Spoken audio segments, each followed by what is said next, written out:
Now we will go to the question and answers.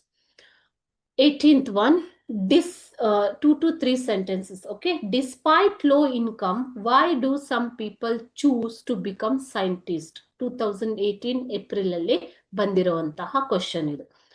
Some people choose to be scientists because they cannot live without science. Science ಬಿಟ್ಟು ಅವರಿಗೆ ಇರೋದಕ್ಕೆ ಆಗೋದಿಲ್ಲ. Discovery is their reward. So ಅವರಿಗೆ ಸಿಗುವಂತಹ ಬಹುಮಾನ ಅಥವಾ ಸಿಗುವಂತಹ ಒಂದು ಸಂತೋಷ ಅಂದ್ರೆ ಡಿಸ್ಕವರಿ, ಆವಿಷ್ಕಾರ.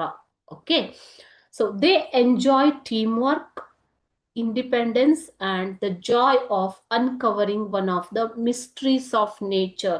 So nature ಅಂದ್ರೆ ನಿಸರ್ಗದ ಅದ್ಭುತಗಳನ್ನ ಡಿಸ್ಕವರ್ ಮಾಡೋದಿಕ್ಕೇನೆ ಅವರು ಇರ್ತಾರೆ. ಸೊ ಅದಕ್ಕೋಸ್ಕರ ಡಿಸ್ಪೈಟ್ ಆಫ್ ಲೋ ಇನ್ಕಮ್, ಕಡಿಮೆ ಇನ್ಕಮ್ ಇದ್ರೂ ಕೂಡ ಅವರು ಸೈಂಟಿಸ್ಟ್ ಆಗೋದಿಕ್ಕೆ ಇಷ್ಟಪಡ್ತಾರೆ, ಆಯ್ಕೆ ಮಾಡ್ಕೋತಾರೆ. ಓಕೆ,